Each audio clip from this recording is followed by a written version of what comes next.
Want to get money out of politics? Well, here's part of the problem. It's how we vote. If we could get ranked choice voting, we could actually reduce the amount of money that's spent on races.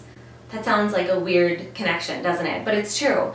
Have you ever noticed how much time the media spends simply on the horse race?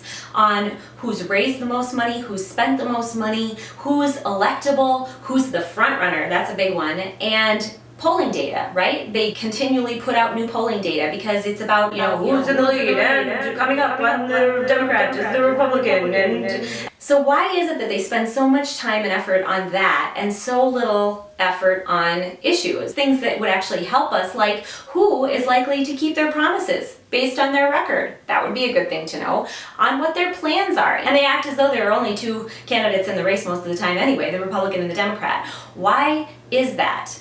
Well, could it be that the system that we have actually encourages strategic voting? And by strategic voting, I mean that voters are encouraged to vote in a block, to pay attention how other voters are voting and then vote along with them, because it's very important that they not waste their vote and that they give their one choice to a candidate who can win. Candidates spend a lot of money creating the illusion of electability.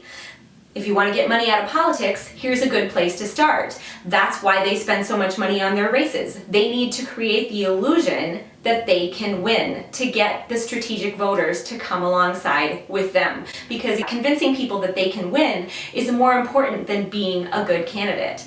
I was the Independence Party candidate for governor, and most of the stories that were done about my race were about the horse race, about how much money I had raised, whether the Independence Party would remain a major party in the state of Minnesota. That was the story, as opposed to my plans for Minnesota, whether I had the integrity to handle other people's money, if my actions were likely to back up my words. Most of what was covered, if I was covered at all, and that's the other aspect too, is that the media, even though there was no legal distinction between myself and the Republican and the Democrat, we were all major party candidates for governor, but because the horse race is the story, they felt that I wasn't a viable candidate because of the money that I raised, and they felt justified in ignoring me altogether. So when I was in a debate, the Pioneer Press, for instance, the St. Paul paper here, they showed a picture of all the candidates in the debate, all three of us, and yet to read the story you'd think that I wasn't even there. And it's not that I didn't have a plan, it wasn't that I hadn't articulated the issues that I stood on, it was simply that the horse race is more important. So how do we get the horse race to be less important? Well, we get strategic voting out of the picture. Ranked choice voting would make strategic voting unnecessary, because then you would be able to vote for a candidate and not simply against a candidate. You would still have the opportunity for the people who are afraid that, the Republican is going to get reelected or the Democrat is going to get reelected.